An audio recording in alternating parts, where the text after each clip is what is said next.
Bonsoir à tous, merci d'être venus ce soir, 3 ans exactement après un petit campement des alignés à Madrid, à la Plaza del Sol. Un mouvement qui, comme vous le savez tous puisque vous êtes là, a été inspiré par la Place Tahrir, un mouvement qui ensuite a fait beaucoup d'émules en Europe et puis a inspiré à son tour Occupy Wall Street, mais un mouvement aussi qui a commencé tout doucement. Je me souviens d'une discussion avec un ami chercheur qui passait par là par hasard en touriste à Madrid, il a vu un petit campement. Et il est passé rapidement sans se douter que ça allait être le début de quelque chose de bien plus vaste. Et pourtant, on a vu encore jusque récemment les mouvements en Turquie, au Brésil, beaucoup d'autres mouvements aussi qui s'en sont inspirés, comme dans les pays dont on parle assez peu. Le plus grand mouvement, l'un des plus grands mouvements depuis l'indépendance du Bangladesh, par exemple, a lieu à Dhaka, autour du mouvement Occupy, on en parle très peu. Un grand mouvement en Bulgarie, un peu partout. Et s'il y a bien une leçon qu'on peut retenir de ces mouvements, c'est certainement que les jeunes ne sont pas seulement des acteurs politiques de demain. Ce ne sont pas seulement des acteurs politiques en formation, des bons citoyens de demain et des bons travailleurs de demain.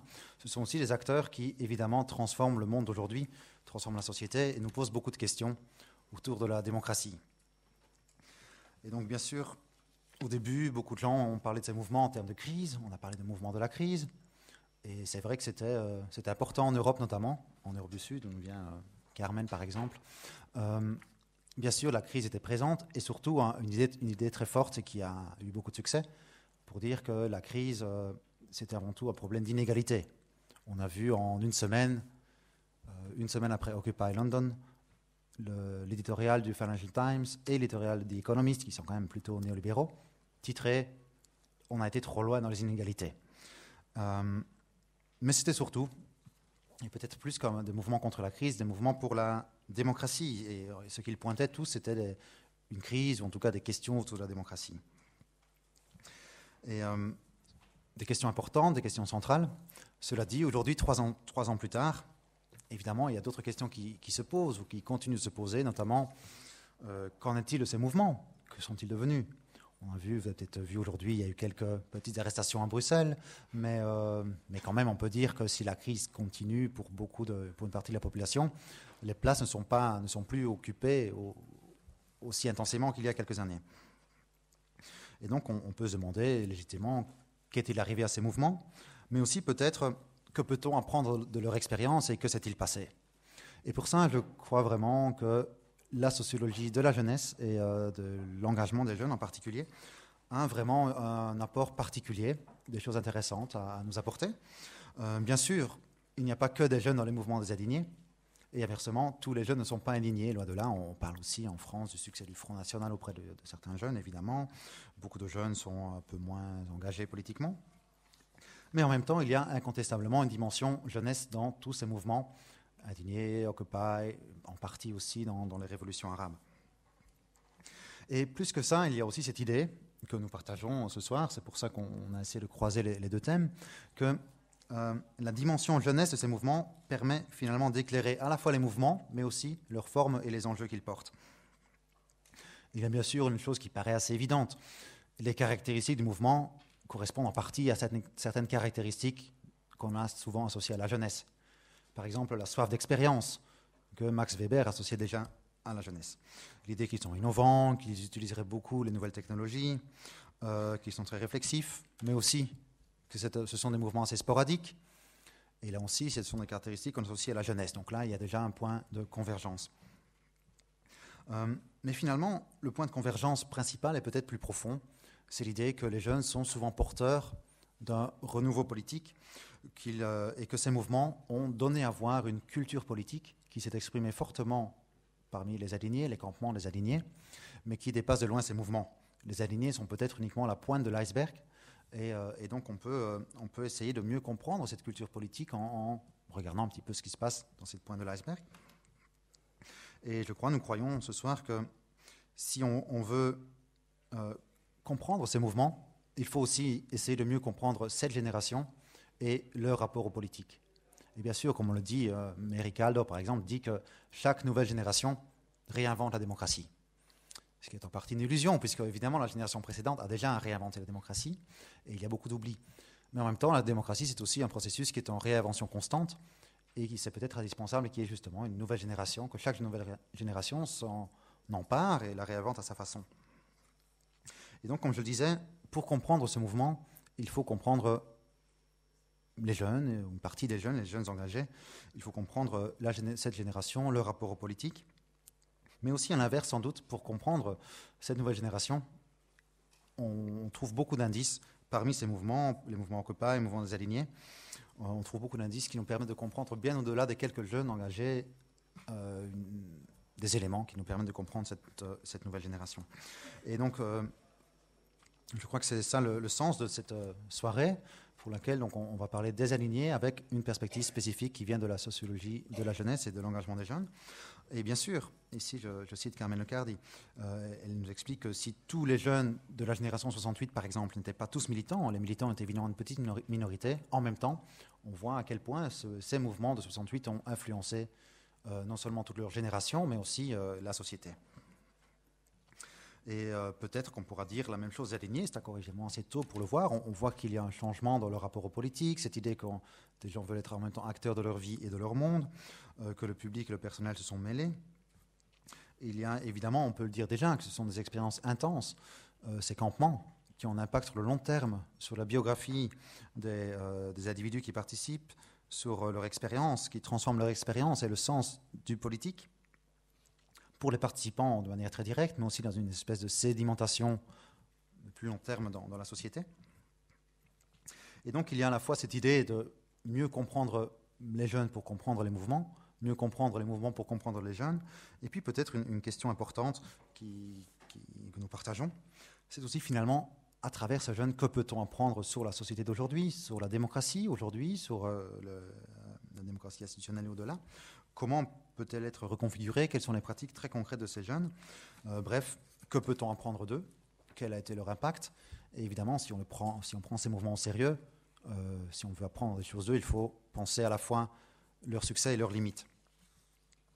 Et je crois que c'est autour de ces questions de génération jeunesse d'un côté, de mouvements sociaux, s'il y a 3 sociologues intéressants en Europe, c'était les 3 qui devaient être ici à côté de moi.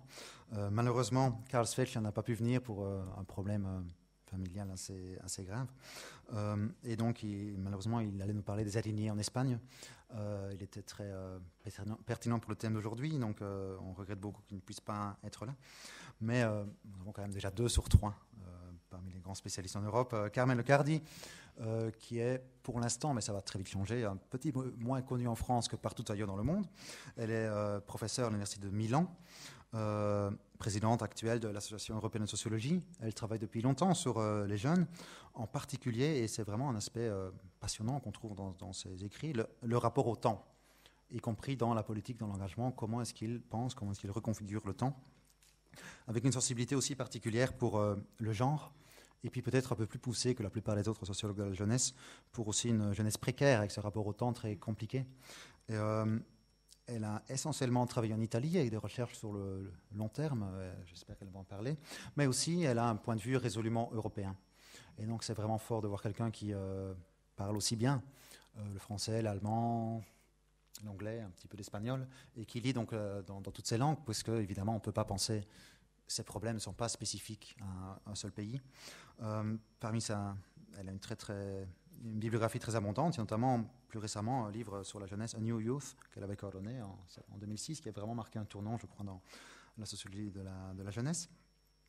Et puis plusieurs livres aussi en italien sur la sociologie du temps, et un autre sur la sociologie de la jeunesse.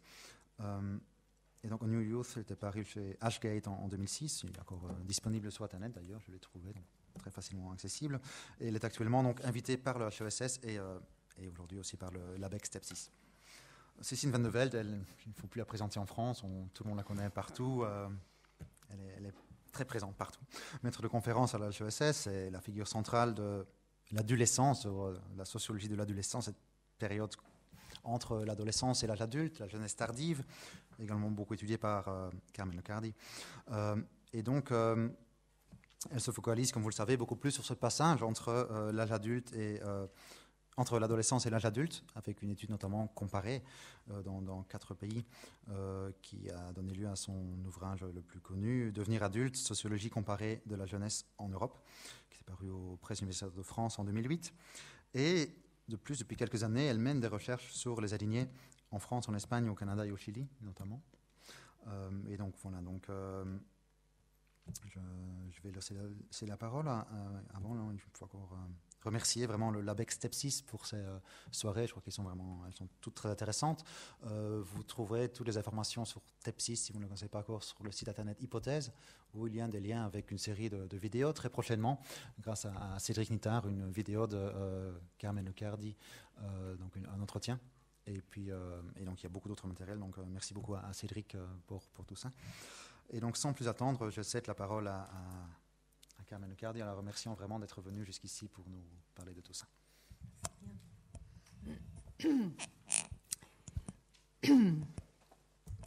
Et bonsoir à tout le monde. Et avant tout, je voudrais remercier le Tepsis et Geoffrey en particulier pour l'invitation. Aujourd'hui et aussi demain, on aura d'autres occasions de se confronter sur ce thème. Et bon, aussi, je voudrais vous demander de m'excuser pour ma langue qui n'est pas parfaite. Évidemment, ma langue maternelle, c'est le français et c'est l'italien. La langue véhiculaire, c'est l'anglais, comme tout le monde sait.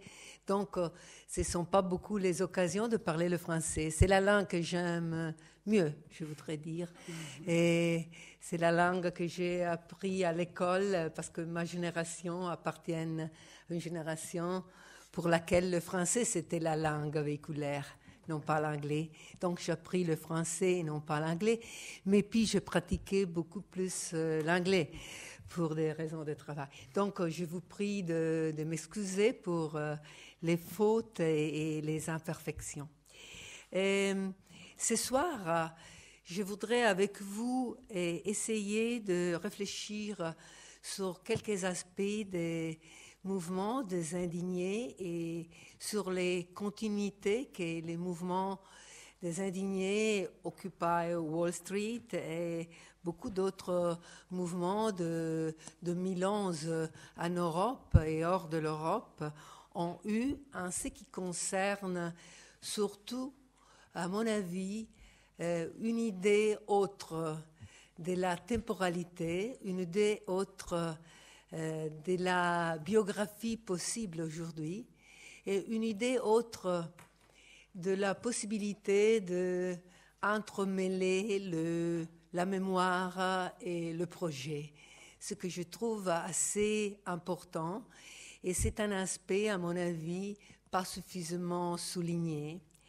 Donc, si on doit retrouver, disons, une continuité entre les plusieurs visages du mouvement des indignés et des autres mouvements de 2011, c'est vraiment la possibilité de voir l'action d'une génération de jeunes, comme Geoffrey déjà a dit et souligné, qui sont, et Karl Schweitzer le souligne beaucoup de fois dans ses écrits, en même temps avec un haut niveau de formation et d'information, et qui entremêle formation et information, et aussi souligne beaucoup la dimension de la créativité au pouvoir après 1968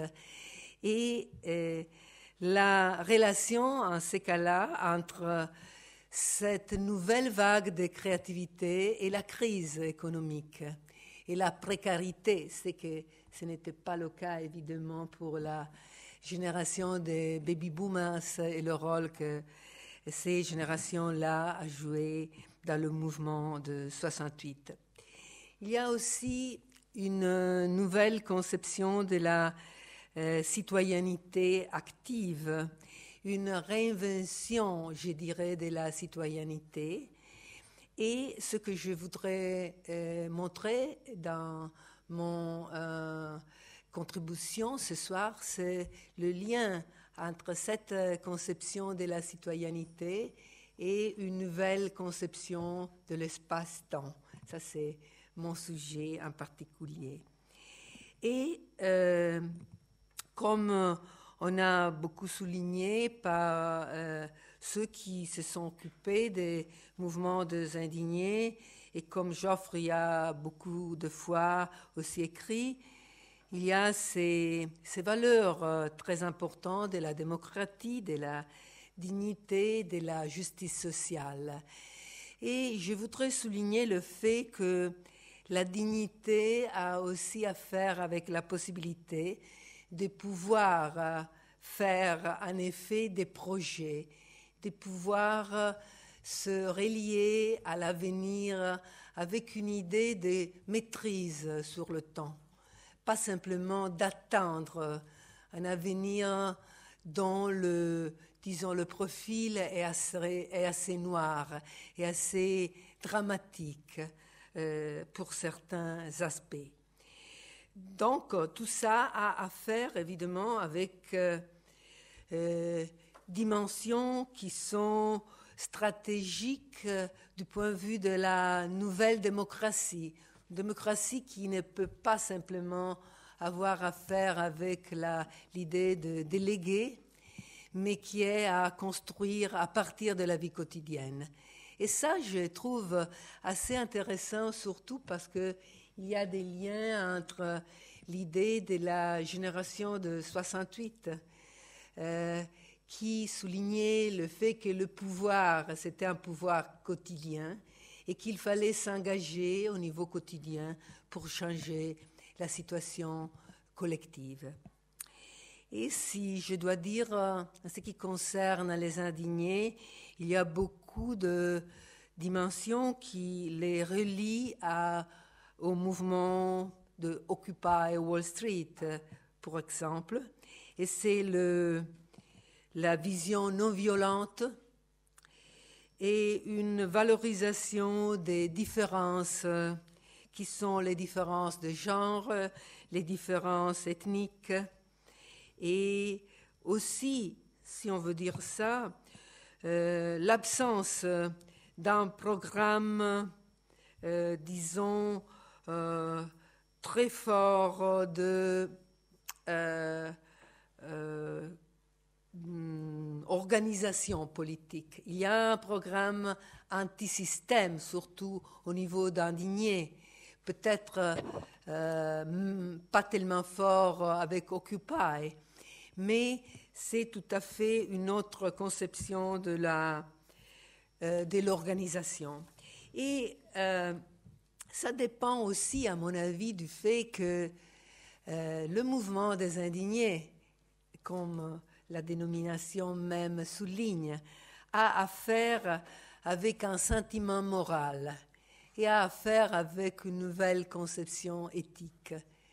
Et ces dimensions morales est en même temps un sentiment et une émotion, quelque chose qui naît, disons, dans l'intériorité. C'est pas tout à fait simplement une analyse rationnelle. Donc, il y a cette complémentarité entre émotion, vision éthique et analyse rationnelle qui est tout à fait quelque chose de singulier en ce qui concerne ces mouvements. Et je voudrais, en bref, souligner ces points.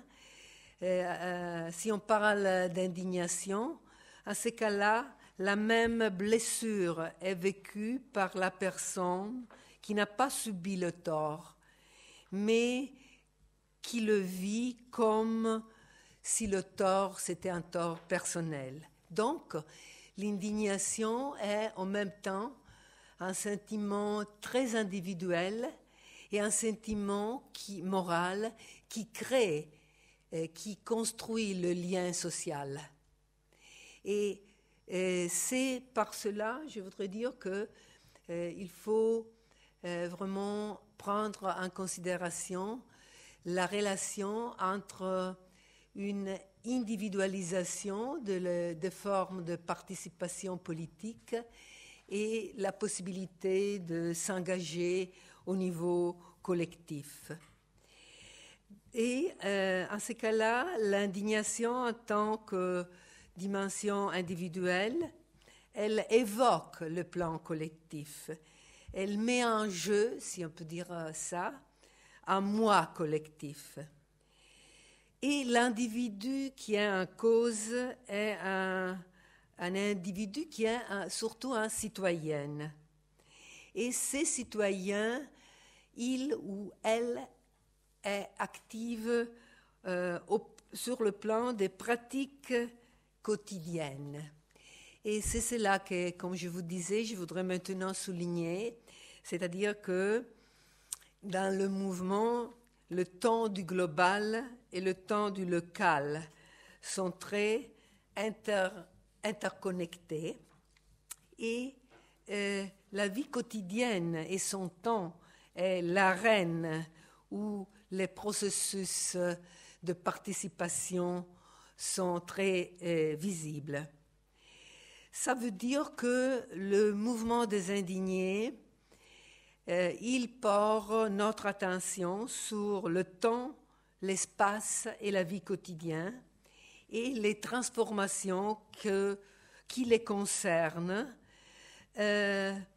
parce que le mouvement des indignés, comme d'autres mouvements altermondialistes, il refuse d'accepter un aménagement du temps, l'aménagement du temps et de l'espace du néolibéralisme. Quel est le temps mondial, comme l'a nommé Laïdi en France dans un livre il y a quelques années? C'est un temps sans temps, c'est un temps sans temporalité, c'est un temps construit sur l'idée des simultanéités et c'est un temps sans histoire. L'espace, c'est un espace planétaire et c'est un espace déterritorialisé, considéré hors de l'expérience qui en font les sujets, disons, les hommes et les femmes. Et comme vous savez, et comme nous savons, la dimension de l'expérience vécue, c'est central pour ces mouvements et pour les nouveaux mouvements aujourd'hui. Les indignés proposent une vision alternative qui est fondée, à mon avis, sur de l'espace et du temps. Je suis en train de parler de ces dimensions ce soir. C'est un projet éthico-politique, si on dit ça. C'est un projet qui est, disons, qui est, ça me manque le mot, shaped, forgé, merci, et qui est forgé par une idée de responsabilité universelle. Et envers quoi cette responsabilité? C'est une responsabilité qui a à faire avec l'environnement, évidemment. C'est une responsabilité qui a à faire avec les formes de démocratie participée. C'est une responsabilité envers les inégalités dans la répartition des ressources. Vous savez bien, le 99% pour l'importance de ces dimensions pour Occupy Wall Street. Il y a aussi une responsabilité en ce qui concerne la construction de nouvelles formes de solidarité. Et tout ça a à faire avec des formes de résistance et résilience, je voudrais dire, active. Une forme de résistance contre l'idée de présent global, dans lequel nous vivons et contre l'idée de simultanéité comme nouvel idéal normatif. Hartmut Rosa, qui est un sociologue allemand, que je crois en France est assez connu parce qu'il a traduit beaucoup de ses livres, il souligne l'importance de la société de l'accélération, comme il l'appelle, High Speed Society, et les conséquences que tout cela a sur la construction des relations, sur la construction des biographies elles-mêmes. Mais avant Hartmut Rosa, déjà David Harvey, il avait souligné dans son livre The Condition of Postmodernity, il y a beaucoup d'années maintenant, les conséquences de la construction sociale contemporaine sur l'idée d'espace. L'espace est comprimé et, si on peut dire ça, se miniaturise. Il devient petit et petit. Tandis qu'en même temps, les horizons temporels se raccourcissent. On a appelé, parmi les sociologues qui s'occupent du temps, ces mouvements de raccourcissement, soit de l'espace, soit du temps. On l'appelait ça présentification. Je crois qu'on dit ça en français aussi, on peut, c'est un néologisme. Et c'est que si l'espace devient plus petit et en même temps le temps devient présente, et évidemment l'idée même d'action sociale, ça change. Et le changement de l'action a une influence du côté des coordonnées de l'espace et du temps. Ça a une influence très importante sur l'idée d'action politique, évidemment. C'est très difficile de penser l'action politique comme une action structurée par des enjeux qui sont placés dans un horizon plus long. Donc, il faut penser qu'il y a une restructuration globale des formes de l'action. Et dès que le temps est très peu maintenant, je vais souligner ces deux aspects qui ont affaire avec l'idée d'un temps démocratique. Un temps démocratique a affaire avec la possibilité de construire des temporalités reliées à l'avenir et reliées au passé, c'est-à-dire refuser la prison du présent. Reconnaître ce qu'on peut souligner comme les temporalités multiples de la planète.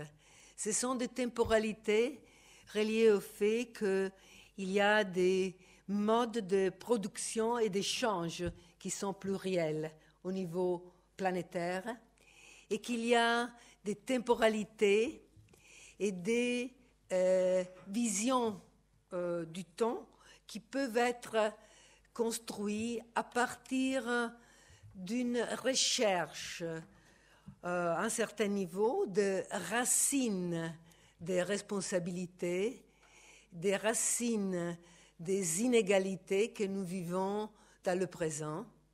Et en même temps, il y a la possibilité de mélanger l'idée de cosmopolitisme avec l'idée de la multiplicité des temps de la planète au niveau naturel, évidemment, mais aussi au niveau d'intersubjectivité et au niveau des cultures multiples que peuvent se relier aujourd'hui, surtout en pensant à la mobilité qui caractérise notre monde. Donc, la possibilité de relier le cosmopolitisme, qui est une caractéristique des mouvements contemporains et des cultures contemporaines, avec l'idée de temporalité multiple. Ça peut créer ce qu'un chercheur brésilien qui s'appelle Saulo Kürner a appelé chronopolitisme, c'est-à-dire la liaison entre le cosmopolitisme et la reconnaissance de l'importance de la multiplicité des temps et du fait qu'on ne vit pas simplement dans le présent. Donc, c'est une nouvelle conception du temps qui ouvre au passé d'un côté, à la mémoire, et à la mémoire aussi liée aux lieux. Ce ne sont simplement pas les lieux fragmentés et sans histoire dans lesquels nous sommes projetés d'une certaine façon. Ce sont les lieux multiples entremêlés avec les mémoires collectives et avec les groupes sociaux. Et c'est à un certain niveau une reconnaissance de ce qu'on a appelé le répit de la planète. C'est le répit de la planète qui a à faire avec le problème de la durée au sens de Bachelard.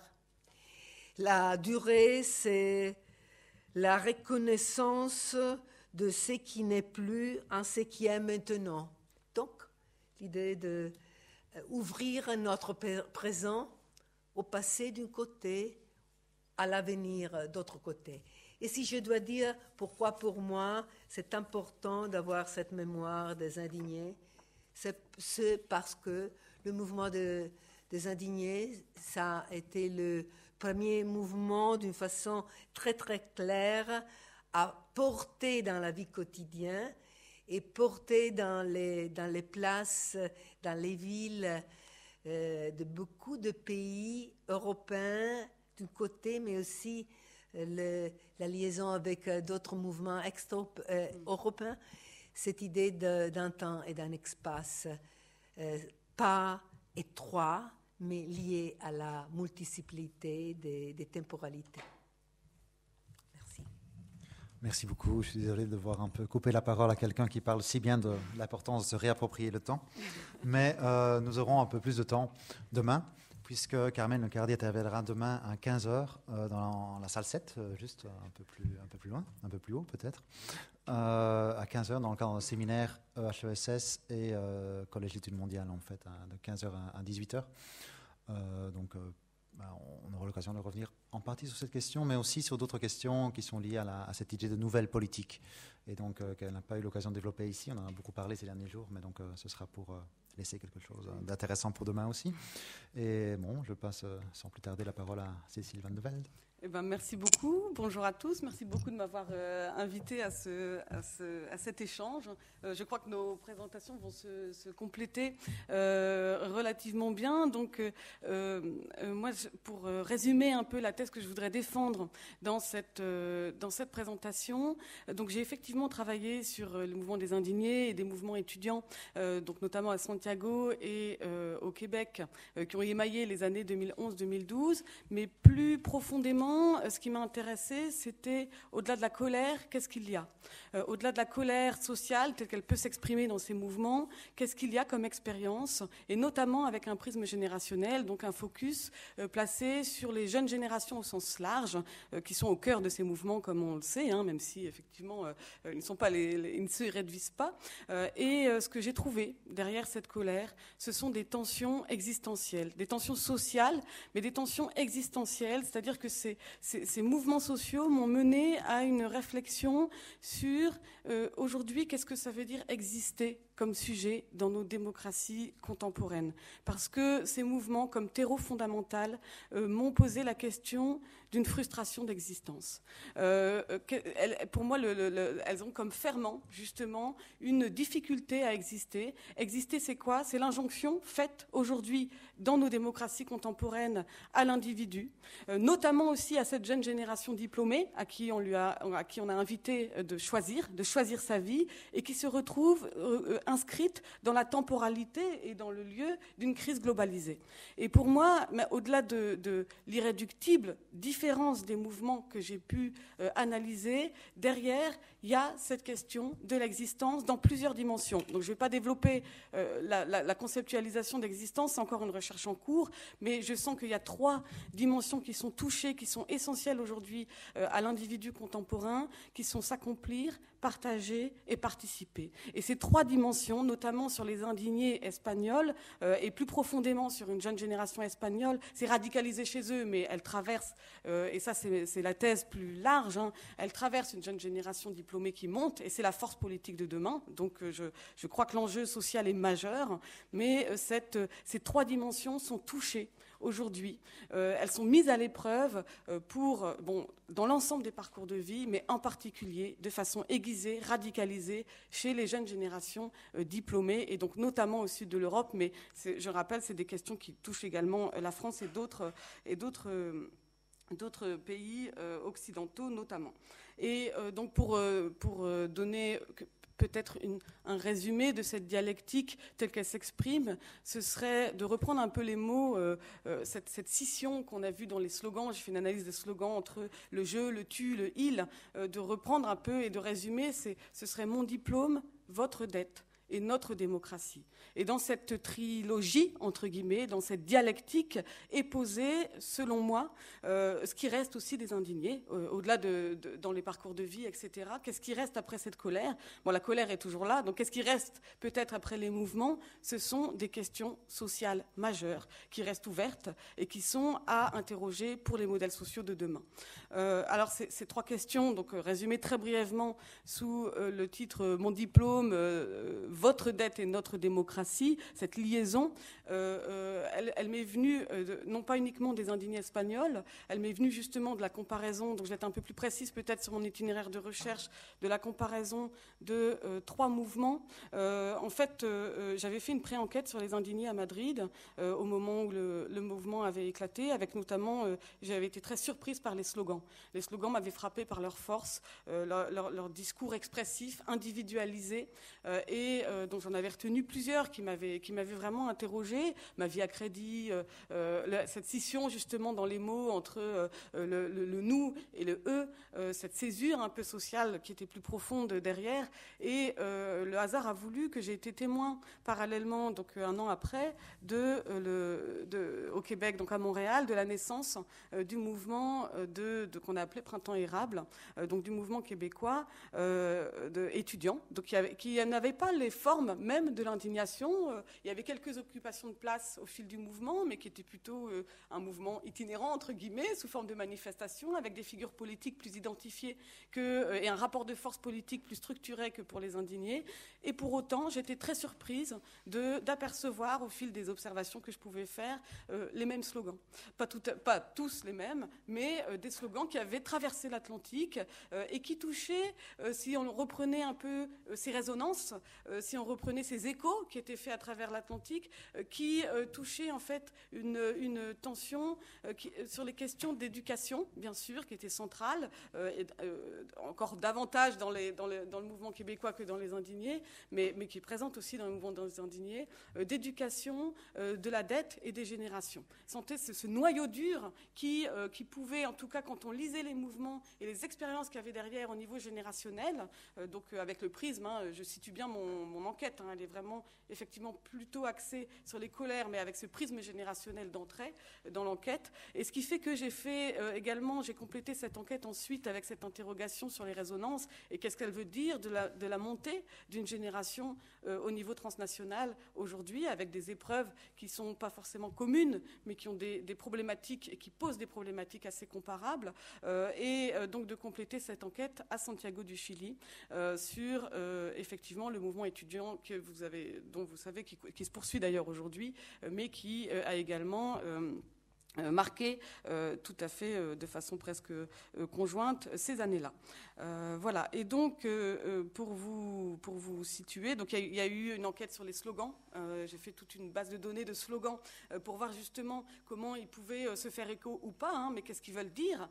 Et au-delà de ça, une enquête par questionnaire, mais également par entretien, même chez des jeunes qui n'ont pas participé directement au mouvement, dans donc les trois villes concernées, Madrid, Montréal et Santiago du Chili, et j'ai décidé, puisque c'était pas uniquement, finalement, avec la migration de problématiques qui a été la mienne, pas uniquement une enquête sur les mouvements sociaux, mais plutôt sur la montée d'une génération, j'ai décidé d'ajouter aussi une enquête à Paris.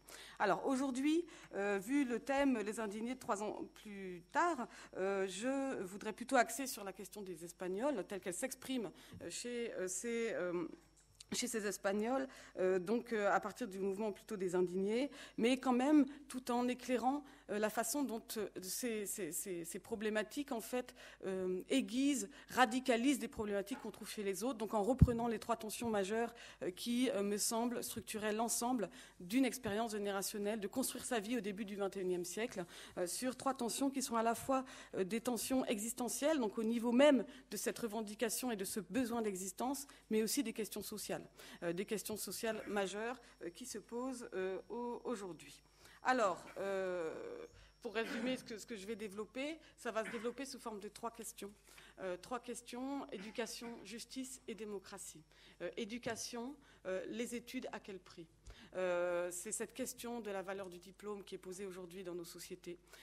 Justice, c'est plutôt, donc, comme c'est lu sous le prisme générationnel, au-delà de la seule justice sociale, c'est justice entre générations, et c'est qui doit payer la dette, qui va payer la dette et qui doit payer la dette. Et enfin, démocratie.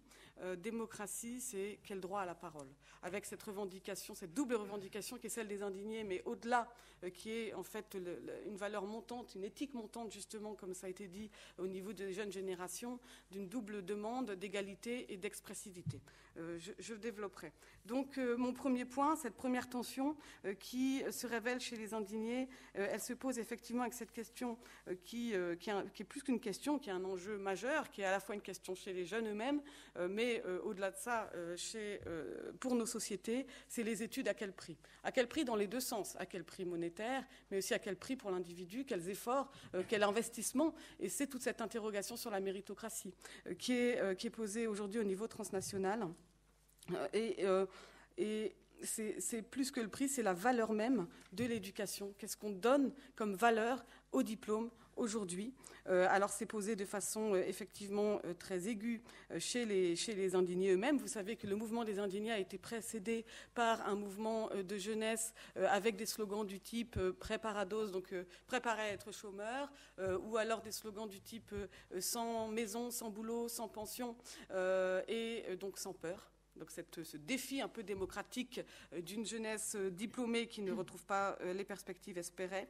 La figure du jeune diplômé, elle est bien sûr du jeune diplômé plutôt trentenaire chez les indignés, plutôt étudiant dans les autres mouvements que j'ai analysés, mais elle est à chaque fois tout à fait centrale et à mon avis elle pose l'enjeu de la démocratie à venir.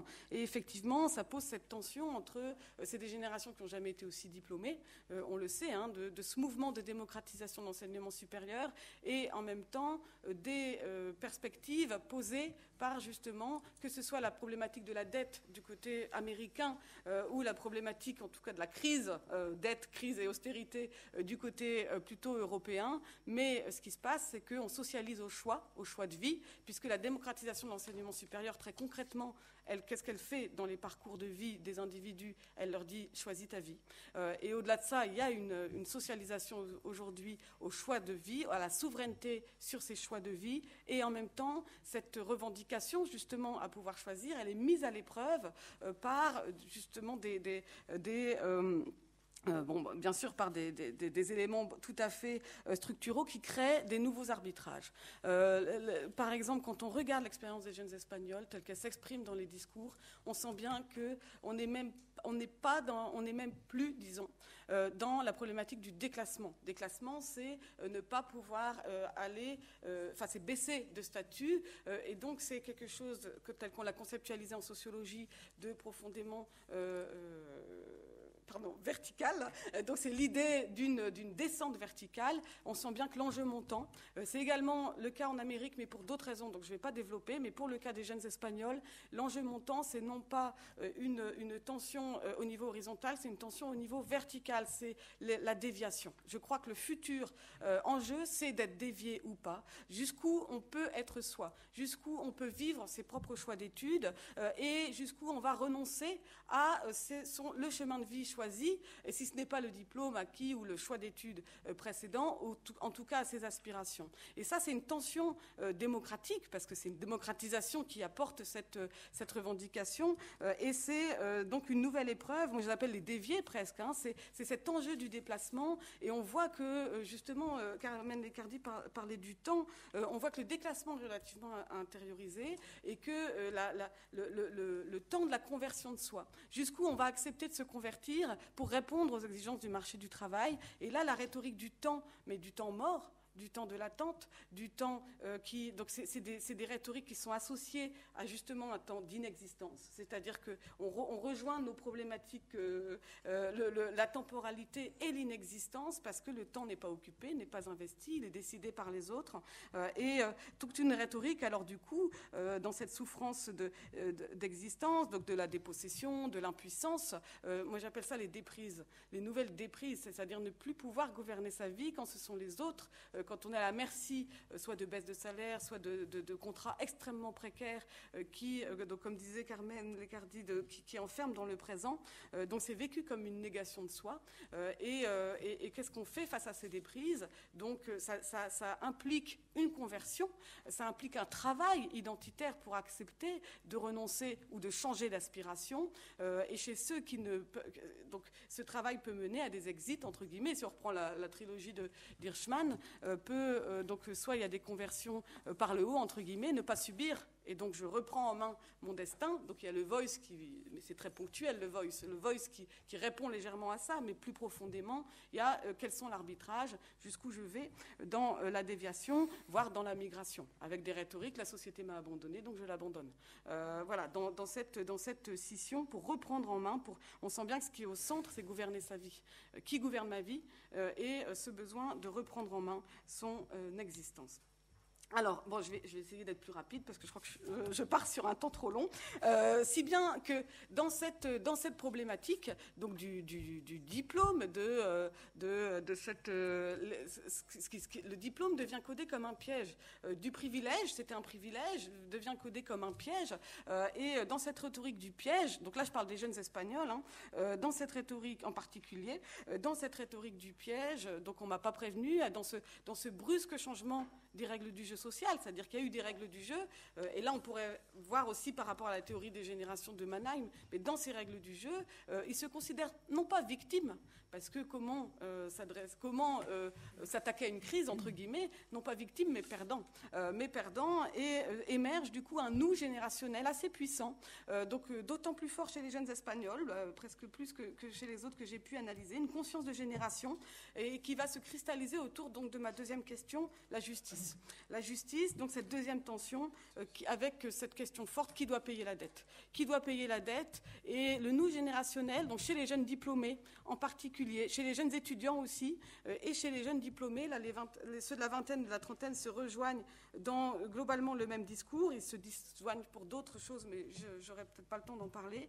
Et là, c'est très prégnant dans les slogans, par exemple, « Nous ne paierons pas votre dette ». Ou justice, j'avais trouvé ça juste devant moi dans une observation chez les indignés, no debemos, no pagamos. Donc nous ne devons pas, nous ne paierons pas.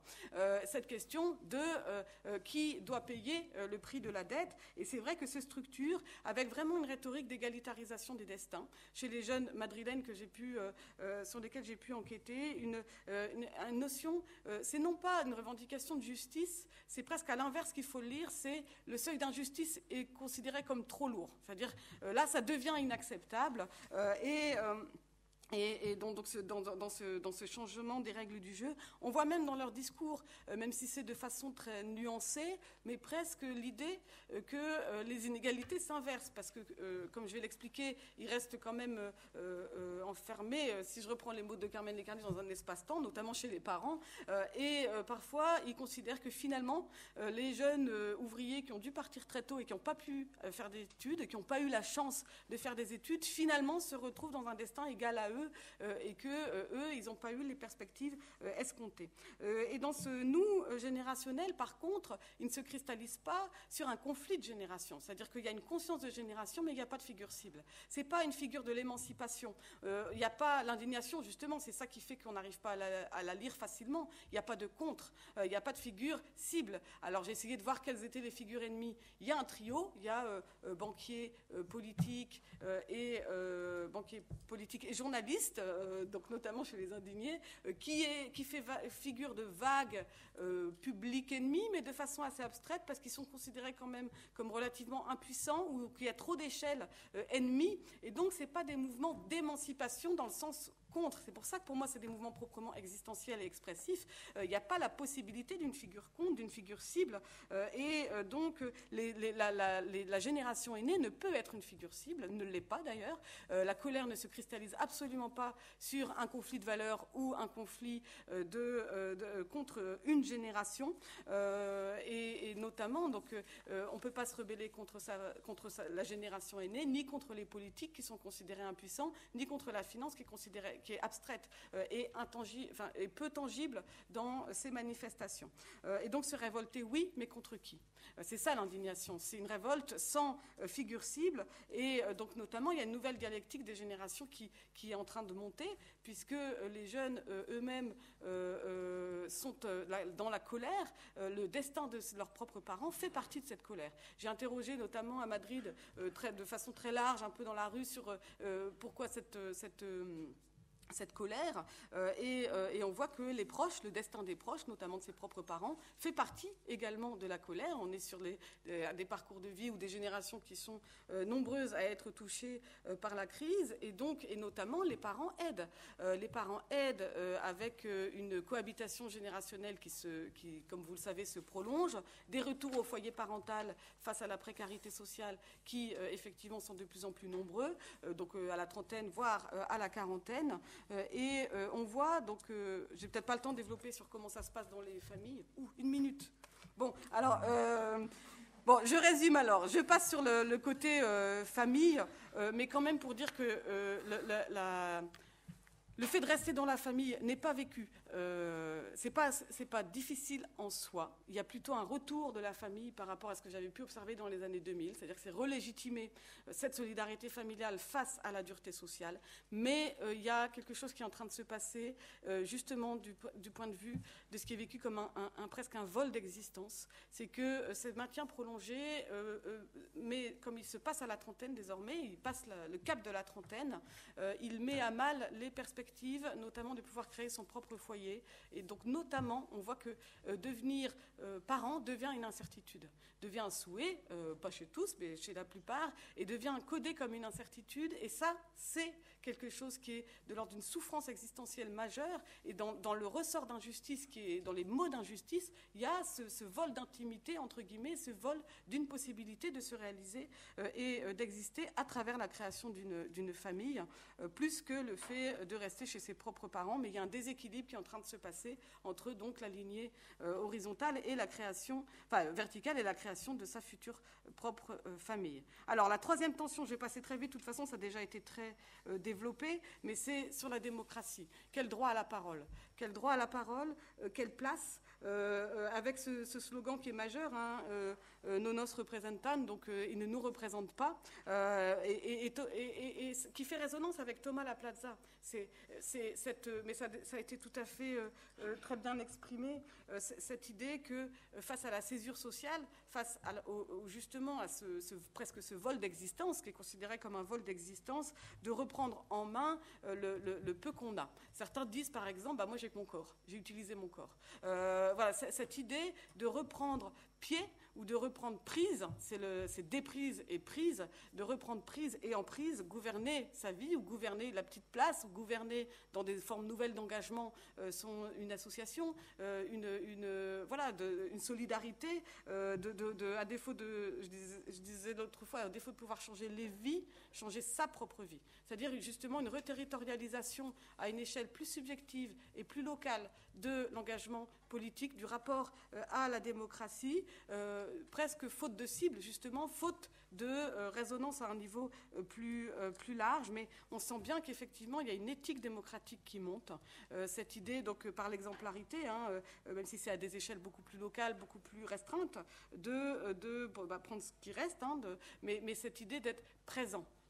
La présence. Et d'ailleurs, quand on les interroge après coup sur ce qui reste, sur les indignés, il n'y avait pas trop d'illusions par rapport aux politiques. Donc, en soi, il n'y a pas d'amertume tel qu'on peut voir dans d'autres mouvements qui se sont plus structurés justement sur un rapport de force. Il n'y a pas d'amertume, il y a l'idée que c'était un moment où on a pu coexister justement, et être ensemble, partager et exprimer. Et il y a dans l'éthique démocratique qui monte et qui est exprimée par ces jeunes générations, il y a la revendication d'une égalité. C'est pour ça aussi que les slogans mettent la parole du nous ou la parole du je à égalité avec la parole des politiques ou du système. Par exemple, je ne suis pas anti-système, c'est vous qui êtes, c'est toi système qui ne m'intègre pas. Des choses comme ça de revendication d'égalité qu'on trouve plus profondément dans les valeurs. Et donc, il s'exprime effectivement avec l'idée d'habiter le moment, d'habiter la place, de réinvestir la présence au monde dans des formes d'engagement nouvelles. Alors, bon, j'ai été trop longue. Juste pour conclure, c'est l'idée que cette éthique démocratique qui monte, elle n'est pas unique aux indignés. Elle s'exprime sous forme d'indignation, selon moi, dans ce terreau générationnel et dans cette césure sociale entre une génération et les perspectives qu'elles portent à exister, à pouvoir se réaliser à travers ses choix, et les perspectives sociales. Mais cette éthique démocratique, elle est assez transversale à la génération de jeunes diplômés qui montent. Et alors, par contre, elle va prendre des formes plus ou moins structurées politiquement dans d'autres pays. Et l'indignation, c'est pour moi une forme quand même assez ancrée dans des sociétés qui font peu de place à leur jeunesse. Et quand on regarde les mêmes éthiques démocratiques qui s'expriment pratiquement avec les mêmes mots dans d'autres mouvements sociaux, mais qui peuvent être davantage de ce qu'on conçoit comme un mouvement social traditionnel, si peu qu'il existe, je crois qu'il est peut-être plus classique, on va dire, ou plus attendu, comme les mouvements étudiants, les autres mouvements étudiants que j'ai pu analyser, qui, effectivement, ce qu'on voit, ou le Parti pirate, ça je voulais arriver à ça, ou dans des formes du nord de l'Europe. Le Parti pirate, par exemple, a eu beaucoup de succès au nord de l'Europe. Et quand on regarde vraiment les modes d'adhésion à ce parti, ou les modes de sympathie même, de loin, chez les jeunes nordiques, ça, c'est la demande de mêmes valeurs démocratiques, au-delà de la racine espagnole, où il y a une revendication particulière. Mais c'est la même revendication de transparence, d'éthique, de plus de directivité démocratique qui s'exprime. Mais plus une société intègre sa jeunesse, plus effectivement on voit que ces expressions sont sous des formes politiques plus intégrées. C'est-à-dire qu'on ne peut pas faire le lien, on ne peut pas oublier ce lien entre intégration d'une génération et perspectives sociales et modes d'expression politique qui sont fondamentalement liés à la façon dont une société va ou pas donner des perspectives minimales à sa jeunesse. Et c'est assez flagrant quand on regarde que les mouvements sur le côté démocratique et éthique démocratique, Parti pirate au nord de l'Europe, où les sociétés intègrent fortement leur jeunesse, mouvements sociaux étudiants, mais sous forme assez rapport de force avec des figures politiques et à une entrée dans le politique, dans les mouvements étudiants que j'ai pu analyser, versus indignation dans une société qui fait beaucoup moins de place et qui met sa jeunesse à la marge. Et effectivement, il y a aussi une scission plus forte avec le politique. Voilà, je vous remercie. Merci beaucoup, Cécile. Donc, je vais prendre la parole à mon tour. Donc, autour d'une question en fait qui me paraît intéressante et qu'est-ce qui les relie finalement, tous ces mouvements. Et j'arriverai finalement à ce dont il a été beaucoup question, tant chez Carmen que chez Cécile, cette importance de l'éthique et le politique. Et donc, en effet, quand on pense à ce qui relie les mouvements, évidemment, il faut dire que ce sont des mouvements qui ont une grande importance nationale. Et Karl Svetch a bien montré que le mouvement des alignés est profondément national en Espagne. On voit la même chose, par exemple, avec le mouvement 132, Cientos au Mexique, qui est un mouvement qui est d'emblée devenu national. Et en même temps, on peut quand même se dire, tiens, il y a des choses assez communes. On arrive à parler d'une génération, on arrive à parler de choses partagées. Pour ça, on peut les trouver au moins à 3 niveaux, classiquement. Un contexte, bien sûr, partagé. On a parlé de génération Facebook ou de mouvement Facebook, un peu trop, bien sûr. J'ai eu l'occasion d'écrire un peu là-dessus. Ce ne sont pas que les mouvements Facebook, mais enfin, il y a ces dimensions-là. On parle de génération crise. Et là, j'étais très surpris de voir le mouvement qui est présent en Allemagne, mais aussi j'ai eu l'occasion de l'étudier au Brésil ou à Moscou, où tous les jeunes que j'interrogeais me disaient qu'ils trouvaient un travail sans aucun problème. Et donc, le dire que c'est un mouvement qui est né de la crise, non, ce n'est pas uniquement ça, ou en tout cas pas partout. Et pourtant, malgré tout, il y avait beaucoup de ressemblances entre ce qui se passe au Brésil et ce qui s'est passé auparavant dans le sud de l'Europe, par exemple. Mais enfin, il y a quand même cette idée, pour certains pays, de crise économique, et peut-être plus, j'y reviendrai, de crise de la démocratie, certainement. Et puis, évidemment, quand on parle de connexion, de liens entre ces mouvements, il y a les connexions, les réseaux. Et on voit par exemple des connexions antérieures dans le monde arabe. Oui, il y a eu énormément par exemple de forums sociaux. C'était dans les 6 mois qui ont précédé les révolutions arabes et c'était le coin, l'endroit du monde où il y a le plus grand nombre de forums sociaux. Et donc je ne dis pas qu'il y a un direct, il n'y a pas de lien direct, mais enfin ces personnes se rencontraient, il y a un milieu, des échanges, des connexions qui ont été établies. On voit ça un peu partout. On voit des connexions entre des gens de différents pays qui s'établissent, même maintenant, par exemple entre des Turcs et des Brésiliens l'an dernier. Et puis, mais je dirais surtout, pour moi, ce qui est fondamental, c'est la résonance, comme l'a dit Cécile. La résonance qui n'est pas, c'est pas l'idée de se projeter, de participer à un mouvement lointain, mais au contraire, c'est un lien social profond qui se situe au niveau de l'expérience des activistes, avec l'idée d'une expérience partagée autour de valeurs et d'enjeux de sens partagés des mouvements. Ce qui me semble commun à moi, ce sont ces valeurs, cette expérience qui est partagée au niveau individuel et qui projette quelque part vers le global, sans pour autant délaisser le local ou le national. Une expérience qui s'organise aussi notamment autour de 3 valeurs, qui sont des valeurs assez classiques, mais peut-être plus que ces valeurs, la manière de s'emparer de ces valeurs, qui est peut-être elle un petit peu plus différente. 3 valeurs classiques, donc Carmen en a parlé, la démocratie, la justice sociale, la dignité, qu'on retrouve un peu partout. Ce n'est pas nouveau, vous allez me dire, et c'est vrai que ce n'est pas un mouvement novateur en tout, et ces valeurs étaient déjà présentes avant. Par contre, la manière de s'en emparer, si elle est nouvelle ou pas, je ne sais pas, mais en tout cas, elle me paraît intéressante. C'est-à-dire qu'on voit très clairement émerger ces 3 valeurs, avant même d'être des revendications, on les voit émerger dans les pratiques. C'est le cas évidemment pour la démocratie, tout le monde a beaucoup parlé de cette démocratie dans les pratiques, un mouvement préfiguratif. Donc, préfiguratif, c'est qu'il veut mettre en œuvre ses propres valeurs. Et un mouvement expressif, bien sûr, un mouvement où on voit donc l'organisation des places. Mais je pense qu'on peut dire exactement la même chose pour les 2 autres valeurs dont je parlais. La justice sociale, qui est liée, qui est une revendication, bien sûr, autour de la dette, mais qui est aussi qui trouve une incarnation dans les pratiques. On voit beaucoup de pratiques, ce qu'on aurait appelé en sens très large l'économie sociale et solidaire, des pratiques de troc, des pratiques d'échange qui reviennent en force, tout le partage, d'autres aspects. Et donc, et puis aussi, très clairement, pour la dignité. La dignité, c'est une revendication, mais je dirais ça court bien plus pour ces mouvements, une pratique. Et j'ai moi-même été surpris. C'est vrai que je dois avouer qu'après avoir écouté 5-6 personnes qui expliquaient chacune leur vie, leurs problèmes pendant un quart d'heure, 20 minutes, moi, comme observateur, j'en avais un peu marre, c'est vrai. Et pourtant, on voit chaque fois ces alignés qui sont tellement attentifs à chacun, à chaque personne, à la dignité de chaque personne, une grande attention portée à la personne. Et donc, ces valeurs sont à la fois des revendications et des pratiques, et sans doute des pratiques avant d'être des revendications face à quelqu'un d'autre, un État ou autre chose. Et puis aussi, dans la manière de s'en emparer, il y a, je crois là, une rupture avec ce qu'on appelait les nouveaux mouvements sociaux, une rupture qui était déjà très présente dans l'altermondialisme. C'est l'idée qu'il n'y a pas vraiment de séparation entre l'aspect reconnaissance et redistribution, entre l'aspect post-matérialiste ou matérialiste. Et j'étais surpris, moi, par exemple, pour moi, la dignité, c'était une valeur très post-matérialiste. Et alors qu'en discutant avec des gens, c'était pas forcément uniquement ça, ou même pas forcément, c'était rarement uniquement ça. Par exemple, je discutais il y a à peu près 1 an avec un jeune Tunisien qui me disait « La dignité, c'est que je puisse vivre en étant indépendant. Un chômeur qui n'a pas de source d'argent, il a toujours honte de demander à sa mère à l'âge de 25 ans. Lorsqu'il gagne son argent, il peut marcher la tête haute et il retrouve sa dignité. » Et on retrouve ça un peu partout, que la dignité, ce n'est pas seulement une valeur en soi, mais c'est aussi l'idée qu'il faut finalement une justice sociale, une redistribution, il y a un aspect matériel aussi qui est lié. Et donc ça m'a paru intéressant et c'est un des éléments que j'ai retrouvé dans les différents endroits.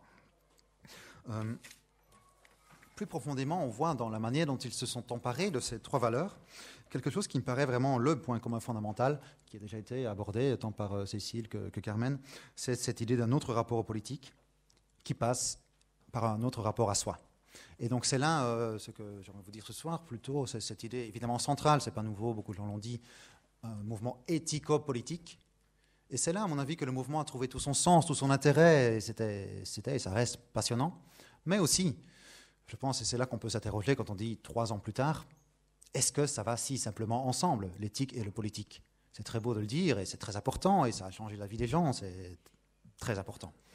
Mais pour autant, est-ce que l'éthique et le politique, ça se passe sans problème? Je pense, après 3 ans, on peut dire pas vraiment, et c'est sans doute à la fois ce qui a fait la force de ces mouvements, dans ce moment d'effervescence, et c'est aussi ce qui est le défi, pour le dire d'une manière très optimiste pour ces mouvements. Et donc ce rapport éthique, ce rapport à soi et ce rapport politique sont finalement très fortement imbriqués. Et c'est ça qui a fait vraiment tout l'intérêt. Par exemple, l'intérêt de l'expérience pour ces jeunes acteurs. Je me souviens par exemple d'un jeune Brésilien qui m'expliquait une chose qui me paraissait fondamentale et qu'on trouve dans beaucoup de pays. Il me dit, avant de participer dans ce mouvement, je pensais que la politique, c'était des sénateurs qui se disputaient à la télévision. Maintenant, je pense que la politique, c'est aussi ce que je fais moi dans ma vie, dans mon quartier, c'est aussi mon implication dans ces mouvements. Et donc ça passe par soi. On en est acteur, c'est tout à fait intéressant, être acteur de sa vie et de son monde, de choses qui ne sont pas séparées. On le voyait bien, j'assiste un peu là-dessus dans le mouvement altermondialiste, mais ici bien plus fortement. Être acteur de sa vie et de son monde, ce ne sont pas deux choses qui sont différentes. Les deux sont liés, et pourtant, c'est ce que je pensais peut-être au début des alignés, et pourtant maintenant, après quelques années, je me dis, bien sûr, les deux sont liés, mais est-ce que c'est forcément si simple? J'y reviendrai. Et donc, on voit vraiment ici la force de l'idéal démocratique. Au Brésil, on a beaucoup dit que c'est un mouvement qui vient d'un certain échec de la démocratie, qui n'a pas redistribué assez vite. Je pense au contraire que c'est un mouvement qui montre le succès de la démocratie, du fait qu'il y a quand même une certaine redistribution, et surtout l'idéal de la démocratie. C'est pas que le Brésil, l'Espagne, ou même la France, sont moins démocratiques aujourd'hui qu'il y a 30 ans. C'est que l'aspiration, l'importance, l'idéal de la démocratie, l'exigence face à la démocratie est beaucoup plus forte chez ces jeunes, et pas notamment par des aspects éthiques, par rapport à soi. La démocratie n'est pas un problème qui est uniquement extérieur, bien sûr. Ça passe par non seulement une organisation de la politique en dehors de la démocratie institutionnelle, mais aussi par une organisation différente de l'économie. Évidemment, il y a la question de la dette qui est une question importante dans laquelle s'intéresse beaucoup de monde, mais l'économie, c'est aussi des choses qui peuvent être très locales. On voit se multiplier aujourd'hui les AMAP en France, les groupes d'achat communs, tous ces réseaux-là, et il n'y a pas de raison de dire que ce n'est pas la démocratie. La démocratie passe aussi par ces enjeux économiques, avec, de nouveau, et ce qu'on retrouve là-bas, c'est très fortement l'imbrication d'une volonté d'être acteur politique et de rapport à soi. Par exemple, j'ai fait un focus group en 2012 à Paris. Un jeune impliqué dans une AMAP m'expliquait « Pour moi, c'est d'abord et avant tout une manière de refuser de jouer le jeu avec lequel je ne suis pas d'accord. Au moins avec les légumes, puisqu'il achetait les légumes dans cette AMAP, je ne joue pas le jeu, je ne fournis pas plus d'eau au moulin. » Et donc l'idée, c'est au moins moi-même, je n'apporte pas plus d'eau à ce moulin et je ne participe différemment. C'est un rapport à soi en tout. Et donc qui ne se limite pas à la politique institutionnelle, à la politique de démocratie participative, aussi à une démocratie qui est présente dans la sphère économique, dans la sphère, ce qu'on appelle la sphère privée. Et ce qui m'a surpris, et donc je viendrai là à la difficulté finalement de ces mouvements très expressifs, ce qui m'a surpris, c'est que 3 ans plus tard, c'est toujours présent et en même temps, il y a une certaine désillusion, ou en tout cas peut-être une lucidité, en disant, beaucoup de ces jeunes me disent aujourd'hui, bien sûr, on était dans une espèce de moment d'effervescence, ils ne vont pas dire ça comme ça, dans les alignés, mais aussi, on parle beaucoup dans les milieux étudiants, par exemple. Et là, on trouve un groupe où on peut se construire soi-même tout en étant très cohérent. Et on vit en étant... Pour certains, en étant étudiants, on est quand même un petit peu en dehors de la vie active. Les problèmes économiques, pour certains, se posent, pour d'autres, pas forcément. Et en sortant de ce milieu, ça peut passer par un séjour Erasmus en dehors de son milieu militant, ça peut passer souvent aussi par la fin des études. Il y a souvent une désillusion qui est une désillusion en partie par rapport à soi. C'est-à-dire, auparavant, il pensait bien plus qu'on allait changer le monde en étant directement acteur au niveau local et que le local allait transformer aussi le global. Et aujourd'hui, par exemple, ici, une étudiante qui est très impliquée toujours dans les mouvements écologistes, mais qui est pour l'instant justement en séjour Erasmus au Chili, et elle m'expliquait, en fait, maintenant, quand je suis là, je vois les gens qui jettent tellement de déchets, je me dis, on ne peut plus rien faire face au changement climatique, et je me rends bien compte qu'avec mon petit mouvement d'étudiants, on ne va pas changer le monde parce que les avions passent sans arrêt, on pollue toujours plus, on produit toujours plus de voitures. Mais elle me dit, ce qui me paraît intéressant, je comprends ce qui se passe autour de moi et j'agis en conséquence, mais avant tout pour réussir à m'endormir le soir sans la culpabilité de me savoir participer à un massacre global de la planète. Et donc il y a finalement un rapport à soi qui est central, qui n'est pas égoïste, mais qui finalement, dans l'idée qu'on n'arrive pas à changer le monde aussi facilement, que ce moment d'effervescence qui, dans la politique, avec les alignés dans la place, on voit bien comment là, tout d'un coup, c'est extraordinaire, on arrive en quelques jours à acquérir une grande expérience de la démocratie, on participe collectivement, on prend des décisions en 400 personnes en 3 quarts d'heure, c'est très important, et puis on sort de là, et il reste quelque chose de profondément personnel, qui existait peut-être déjà avant, mais qui est renforcé. Et donc là, l'idée aussi, c'est ce qu'a dit Cécile, peut-être j'irai un peu plus loin même, jusqu'où peut-on être soi? Et donc on essaie d'être soi très fortement, de rester très cohérent, et puis à un moment donné, on est quand même aussi soi, mais pas en dehors du monde, soit dans le monde. Et donc là, on est forcé d'agir avec des gens qui ne pensent pas forcément comme nous, pour lesquels, pour tous ces jeunes, la réflexivité, la cohérence, la responsabilité, ce sont des éléments centraux. Non seulement de leur engagement, mais de leur vie. C'est la manière de se construire soi-même qui passe par là. Ce n'est pas qu'un monde militant un peu à part. C'est toute la vie est liée. Ils pensent, par exemple, pour les jeunes écologistes, au changement climatique tout le temps. Je veux dire, c'est quand on éteint la lumière, c'est la manière de prendre sa douche, c'est ce qu'on mange. Et donc, c'est profondément impliqué dans la manière de se construire soi-même. Et en même temps, on est obligé de le faire dans un monde qui, évidemment, ne permet pas d'être pleinement cohérent. Et donc, c'est là, sans doute... je ne vais malheureusement pas avoir le temps de m'y arrêter trop longtemps, mais c'est là qui me paraît peut-être le défi le plus intéressant, à la fois pour ces mouvements, pour ces jeunes, et moins jeunes aujourd'hui, mais aussi, je dirais, pour nous en tant que chercheurs en sciences sociales, ou simplement en tant que citoyens qui nous intéressons au changement social ou à changement de la société qui semble quand même assez urgent. C'est cette idée que du passage, en effet, qui, encore une fois, le mouvement très important, l'éthique, le changement local, le changement dans son quartier, ce sont des choses qui améliorent la qualité de vie des gens, c'est très important. En même temps, comme on disait déjà avec les altermondialistes, peut-on changer le monde en multipliant les petits îlots d'alternatives dans un océan qui reste quand même pas très différent des politiques néolibérales d'avant les alignés, ou peut-être c'est même parfois pire. Et donc c'est un des aspects, comment est-ce qu'on passe de ce petit local au plus global? C'est pas si simple, c'est pas de dire que le changement local va se multiplier, ça ne suffit pas, parce qu'en face il y a des lobbies très importants, parce qu'on n'a peut-être sans doute jamais autant parlé d'environnement, mais on n'a jamais produit autant de voitures qu'en 2013, et on va battre le record en 2014 avec 86 millions de voitures produites dans le monde. Et donc c'est une des dimensions, le local global, et ça se reflète tout à fait dans l'autre dimension, des mouvements éthico-politiques. Et bien sûr, ça va ensemble, et bien sûr, c'est très important que ça aille ensemble, et en même temps, ça ne va pas tout à fait ensemble. Est-ce qu'on peut être pleinement cohérent et s'engager en politique? Non, ce n'est pas possible. Comment fait-on? On voit tout à fait avec ces mouvements... C'est des mains blanches qu'on voit tant au Caire qu'en Espagne. On ne veut pas se salir les mains. Et est-ce qu'aller en politique, est-ce qu'il ne faut pas forcément se salir les mains? Et donc, est-ce qu'il ne faut pas forcément faire des compromissions? Non pas parce que c'est à la fois un mauvais terme, mais en même temps, quand on est rassemblés en politique, on n'est pas forcément tous d'accord et il faut bien tenir compte de l'avis des autres, même si c'est au prix toujours en partie à renoncer à une partie de ma cohérence. C'est aussi, par exemple, la cohérence qui parfois empêche d'agir, d'être acteur. Des jeunes qui sont extrêmement réflexifs, ce ne sont pas forcément ceux qui sont les plus acteurs. Par exemple, il y a évidemment le refus d'apprendre à conduire, de se déplacer, ce qui pose des problèmes quand on n'habite pas dans des villes très bien desservies en transport. Mais il y a aussi l'idée parfois d'un retrait dans une communauté, qui c'est une chose très intéressante, mais quel impact sur la société? Et donc il y a finalement un équilibre qui se joue entre la cohérence, la conscience de soi et l'engagement. Et bien sûr, c'est en partie compatible, mais à mon avis, et il y aura peut-être un débat là-dessus, jamais pleinement compatible. C'est pas si sûr que ça aille aussi facilement ensemble, et donc tous les Et donc, bien sûr, il faut insister sur une chose, c'est qu'on ne peut pas mesurer l'impact de ces mouvements uniquement à l'aune de la politique institutionnelle. C'est évident. Ces mouvements, ce sont des mouvements d'expérience, ce sont des mouvements expressifs qui transforment la vie des gens, qui améliorent la qualité de vie des gens au niveau local. Mais pour autant, peut-on simplement s'écarter de la sphère de la politique institutionnelle? Est-ce que ce n'est pas, comme diraient d'autres, délaisser le champ de bataille, le laisser à d'autres?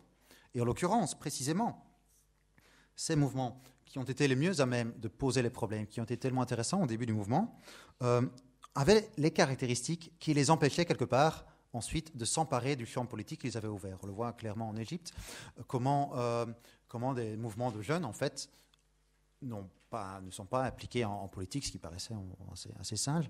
Et en même temps, on a vu là les frères musulmans qui, eux, étaient organisés, n'ont pas participé à la révolution au début, mais étaient organisés et se sont emparés du jeu politique. Et donc, évidemment, c'est impossible d'être en même temps ces activistes qui sont centrés sur l'expérience, l'expression, et d'avoir tous les atouts du jeu politique. Et donc, il y a toujours une incompatibilité là-dedans, et en même temps une nécessité de le dépasser. Et ce dépassement se fait souvent parfois au niveau local. On voit comment il y a un soutien souvent discret des organisations plus institutionnalisées. Les syndicats, par exemple, qui ont soutenu des mouvements alignés, les syndicats qui ont très fortement soutenu Occupy Wall Street à New York. Et donc, il y a une compatibilité. Il y a là-bas un passage qui se fait entre différents types d'organisations, différents types d'engagements, et des logiques d'action qui ne sont jamais tout à fait compatibles. On a vu aussi dans les mouvements précédents, si on parle de 68 ou de 89, des acteurs qui étaient, on va dire, du côté très culturel et subjectif, qui sont passés quelques années plus tard à la sphère plus politique. C'est en train de se passer parfois pour les alignés. Notre collègue Karl Schweizer, qui devait être ici, est par exemple sur l'une des listes qui est issue du mouvement des alignés aux élections européennes. Et donc il y a d'autres idées, d'autres passages qui sont en train de se réinventer, en sachant que ces mouvements, c'est un passage entre des mouvements qui eux-mêmes transforment l'activisme, mais pas seulement ça, ils transforment aussi la manière de penser la politique institutionnelle, avec peut-être, et je m'arrêterai là, l'idée centrale, c'est que sans doute la politique institutionnelle ne suffit pas pour une démocratie, et dans tous les cas, la politique n'est pas quelque chose d'extérieur, et elle est présente aussi dans la vie quotidienne, mais aussi dans l'implication de chacun à différents niveaux. Et donc, je voulais vous parler un peu de l'Europe, mais peut-être qu'il y aura d'autres moments pour ça. On a tout à fait gardé le temps, et donc il nous reste encore une demi-heure pour une série d'interventions, de questions. Il y a notamment quelques représentants là-bas du collectif des alignés de Marea. Je ne sais pas s'ils veulent intervenir. Mais donc, oui, on va prendre quelques interventions. Oui. Donc, je suis Monique Dagnou et j'ai travaillé beaucoup sur la jeunesse et sur les réseaux sociaux et Internet. Et à votre écoute, à l'écoute de vos travaux, je voulais faire juste 4 observations. Je pense que quand on étudie le mouvement des indignés, on aurait intérêt à beaucoup prendre en compte le cadre national, c'est-à-dire que la situation de la jeunesse espagnole est rien extrêmement différente de la situation de la jeunesse allemande. Aux États-Unis, c'est la même chose. Enfin, je veux dire, aux États-Unis, le moteur, c'était vraiment contre les inégalités, les 99%. En Espagne, c'est beaucoup la question des jeunes diplômés qui ne trouvent pas de travail. Au Québec, autant que je me souvienne, il y avait un élément moteur qui était l'augmentation des coûts d'entrée à l'université, les paiements. Donc, je pense qu'il faut à la fois trouver les éléments fédérateurs et les éléments très d'identité nationale qui caractérisent chacun de ces mouvements et qui fait que c'est difficile de trop généraliser. Je ne parle même pas des mouvements dans les pays arabes où c'est encore un autre sujet. Mais ce qui est vrai aussi, ce qui est quand même, me semble-t-il, très transversal, c'est la question des promesses non tenues de l'éducation dans un contexte de crise. Ça, c'est effectivement quelque chose qui est très mobilisateur. Mais je pense que cette frustration, vous ne parlez que de la jeunesse éduquée. Je pense aussi que sur la jeunesse qui n'a pas fait d'études et qui est encore bien plus touchée par la crise et par la difficulté de trouver un emploi, toutes ces revendications, elles existent et elles sont peut-être encore plus fortes, même si évidemment, comme dans la plupart des mouvements sociaux, ce sont plutôt les la fraction éduquée qui est motrice. Le troisième point, je vais aller très vite, hein, c'est, moi je pense que ce que vous appelez la dimension éthique, c'est-à-dire l'individu, la culture du partage, l'idée d'avoir d'autres rapports entre les individus, c'est quelque chose qui est évidemment pas nouveau, mais qui est très lié à le post-mai 68 et la culture Internet. Internet est traversé par la culture du partage, la culture de la gratuité, le partage de la connaissance. Enfin bon, je ne vais pas vous redire tout ce qui est dedans. Et donc, en fait, il y a une articulation entre ces valeurs portées depuis 30 ans, mais qui sont très largement véhiculées par les liens numériques et par Internet, les réseaux sociaux, etc. Et ces nouveaux mouvements, ils sont quand même portés par le fait que les jeunes ont d'autres moyens pour se coordonner, pour faire circuler l'information et pour se mobiliser. C'est pour ça que ça change complètement les formes de mobilisation. Il me semble que la dimension de la technologie doit être ajoutée fortement. Voilà, je ne vais pas m'étendre. Je pense qu'on doit répondre aux questions tout de suite. C'est qu'il y a des ordinateurs. Mais oui, tout à fait. Mais je ne sais pas si on peut prendre... Cédric, est-ce qu'on peut prendre deux questions ou allez-y dans ce cas.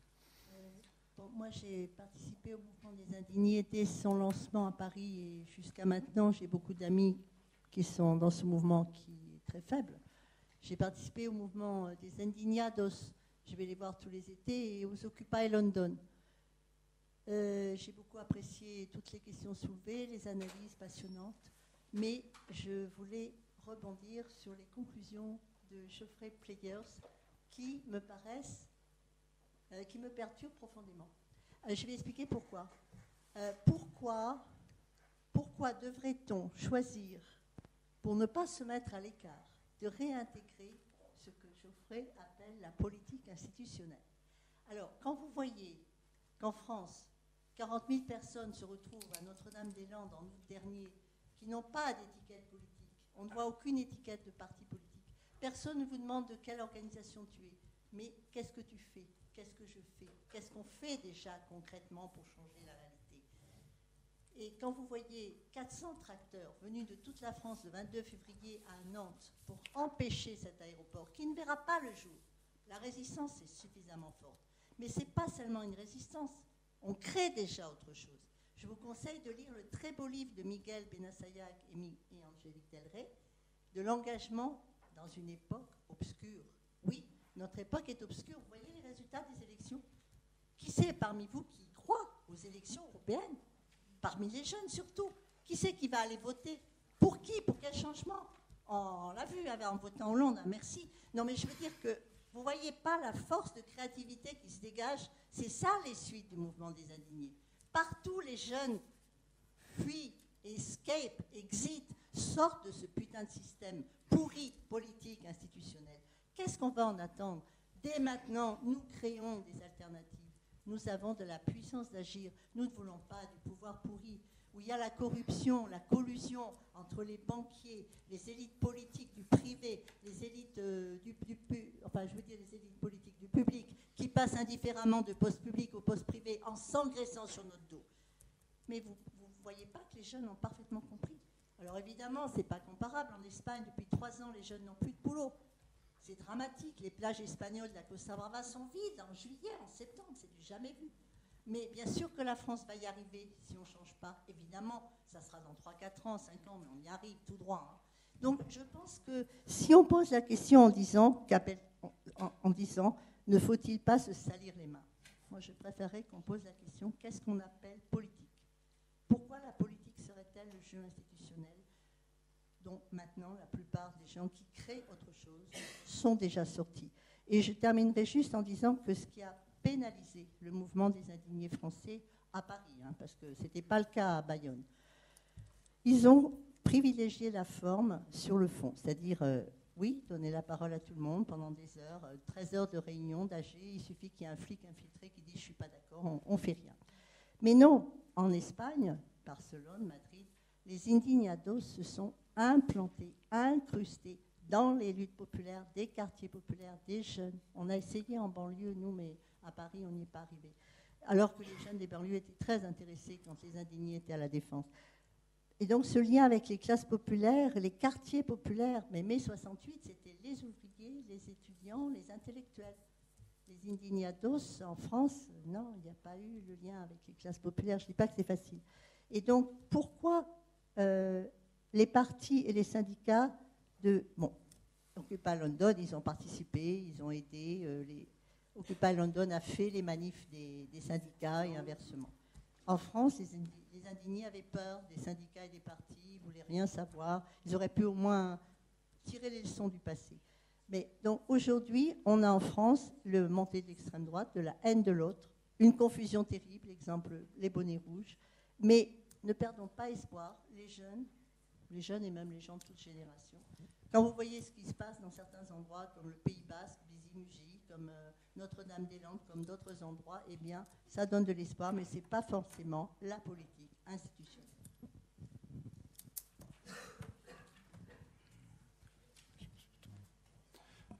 On va répondre à ces deux questions, parce que c'est vrai qu'il y a des questions par petit groupe.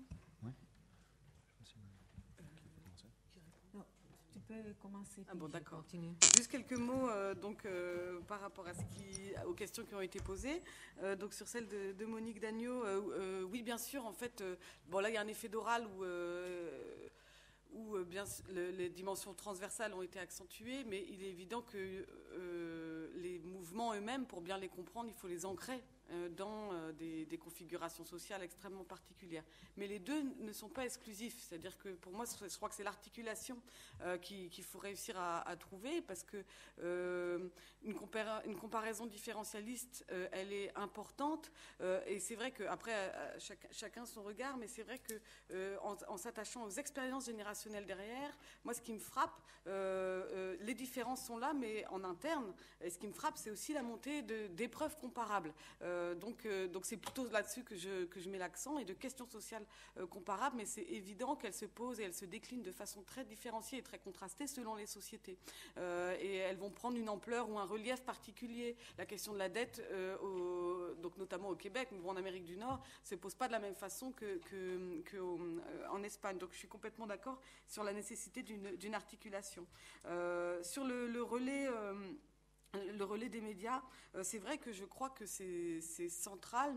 C'est pas, à mon avis, le relais d'Internet explique beaucoup dans les modes de mise en coordination, effectivement, comme vous avez dit, sur le côté mise en capacité générationnelle. C'est vrai que ça remplace pas non plus la présence. Le côté, c'est un relais pour un mode de manifestation qui, au fond, est très concret et très incarné.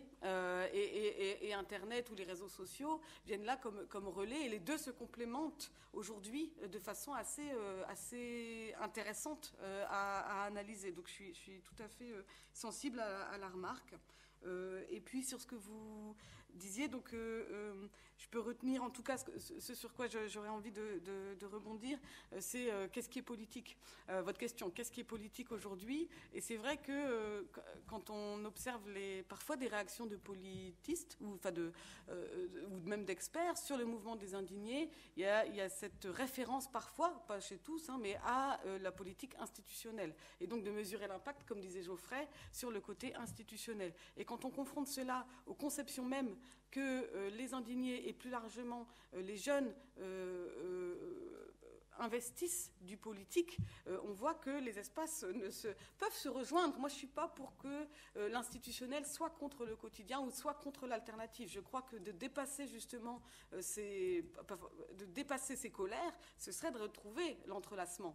Elles ne sont pas exclusives, ces formes démocratiques locales d'engagement, de mode alternatif, d'engagement dans sa propre vie, et la politique institutionnelle. Elles le paraissent aujourd'hui parce qu'il y a un décalage. Mais c'est vrai que c'est le dépassement de ce décalage. Mais la réception même du politique, moi je suis frappée dans les entretiens, mais ça a été dit par les autres aussi, que le politique est devenu aussi l'occupation de sa propre vie. Le politique passe par l'autre, par les liens également, mais est dans une conception extrêmement large aujourd'hui qui dépasse l'institutionnel. Donc il y a une confrontation là sur les définitions même du politique que, à mon avis, ce serait bien de les entremêler et pas de les opposer. Mais voilà. Je trouve que vous avez souligné des éléments en même temps de différence entre les différents mouvements et les différentes modalités de l'indignation au niveau global. Mais en même temps, il y a des dimensions de continuité entre ces jeunesses engagés dans une nouvelle forme de participation. Et je trouve que la continuité est beaucoup liée à une idée complètement différente de ce qui est engagement individuel par rapport à la participation collective. Et ce qui est frappant, à mon avis, c'est une idée de individualité, comme le dit et le souligne très bien ici en France Danilo Martuccelli, comme singularisme au lieu de privatisme.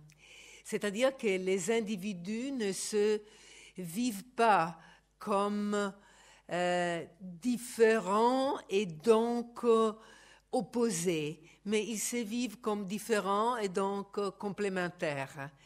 Et ça a à faire, à mon avis, certainement, avec une différente idée de ce qui veut dire créer des réseaux, qui est bien lié évidemment à ce que vous avez souligné, l'Internet, les nouvelles technologies, et surtout, à mon avis, la possibilité de ne pas séparer la dimension virtuelle de la dimension réelle. L'intégration de ces dimensions dans, non pas simplement l'imaginaire, disons, collectif, mais aussi dans ces vies quotidiennes. Donc, à ce que vous disiez à propos du mépris pourtant des institutions, qui est aussi un lien de différentes indignations nationales et internationales, a à faire avec la conception de la politique aujourd'hui. Qu'est-ce que c'est la démocratie? Et la démocratie ne peut pas simplement être une démocratie déléguée, une démocratie qui est représentée, mais elle doit être jouée dans la vie quotidienne. Et c'est pour cela aussi qu'il y a cette liaison, à mon avis, du temps personnel au temps global.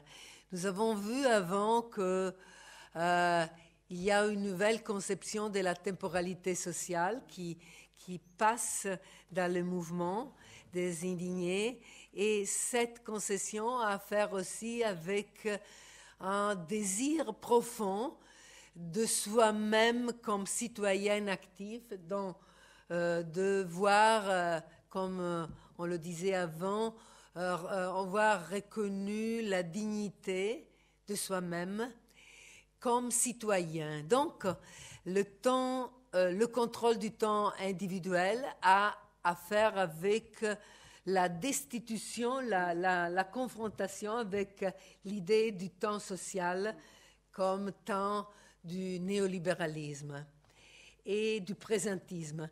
Et je vois vraiment une interconnexion profonde à ces différents niveaux. Et de ce point de vue, c'est vraiment l'importance de la vie quotidienne, comme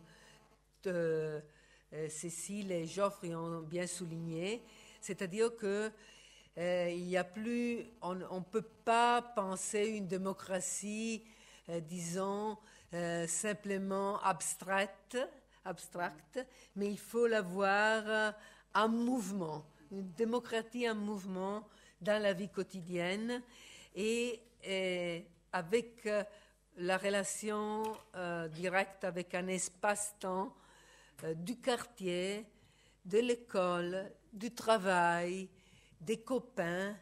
C'est très différent à penser par rapport aux grands mots démocratiques, etc., etc. C'est quelque chose qui doit être très concret. Oui, moi aussi, j'aimerais revenir là-dessus. Donc, sur Internet, je voudrais juste souligner en effet qu'il y a un paradoxe. Je pensais, comme beaucoup de monde, que plus Internet, ça voulait dire des mouvements plus globaux.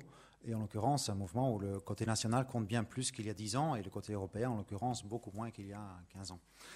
Donc, c'est un long débat. Je vais surtout revenir sur la question de la politique institutionnelle. Et donc là, je ne crois pas qu'on dise des choses tellement différentes, mais j'étais moi-même surpris pour les alignés qui étaient appliqués il y a 2 ou 3 ans, de voir comment ils ont évolué, pour certains d'entre eux, ceux que je suis un peu plus. Évidemment, s'il y a une chose centrale, c'est que ce mouvement dit, peut-être plus que d'autres encore avant, c'est que la démocratie ne peut pas se résumer à la démocratie institutionnelle. Et ce qu'on nous dit tous les jours dans les médias, c'est qu'un pays est démocratique s'il y a des élections. Bon, si je prends le vocabulaire de madame, je dirais, qui peut encore croire ça aujourd'hui? Bien sûr que non, les élections, ça ne veut pas dire que le pays est démocratique, ça ne suffit pas. Et donc, et après, je pense qu'il y a une autre étape, c'est la question, est-ce que c'est, dans ce cas-là, va-t-on vers des mouvements qui seraient contre la démocratie institutionnelle en disant il n'y a plus rien à en tirer, on va faire une espèce d'exit qui peut être très intéressant, qui est très créatif très souvent, et parce qu'on ne peut rien faire du côté de la politique institutionnelle, et de toute façon, tous les politiciens sont les mêmes, tous les partis se valent, qui peut croire aux élections européennes, ça ne va rien changer. Je ne dis pas que ça va changer grand-chose, je ne sais pas. Mais c'est une position. L'autre position est de dire c'est plutôt compléter la démocratie institutionnelle, je ne sais pas si elle va être centrale ou pas, mais par d'autres formes de démocratie. Et là, la question est, faut-il s'en sortir ou la compléter? Et surtout, si on s'en sort, on la laisse à d'autres personnes aussi. Et donc, je le disais, bien sûr, le monde semble changer assez vite quand on est dans ces milieux militants ou indignés, mais qui sont quand même une très petite minorité. Et la réalité aujourd'hui, c'est qu'on n'a jamais consommé autant, c'est que les politiques économiques sont quand même plus, au moins aussi libérales. Je vous le disais, on va produire 84 millions de voitures cette année dans le monde. Donc, avec ça, on peut se dire, bon, est-ce qu'il n'y a pas des régulations économiques? Est-ce qu'on a le temps, avec les problèmes environnementaux, est-ce qu'on a le temps de changer le monde en changeant chaque personne sans passer par des régulations et des politiques et en laissant tout cela aux mains d'autres personnes? Et le lobby européen à Bruxelles, c'est quelque chose qu'on peut se dire, bon, il n'y a plus rien à attendre, c'est quelque chose que d'autres jeunes indignés, surtout, veulent combattre. Et là, moi, ce qui m'a étonné, c'est la volonté aussi d'aller vers les institutions.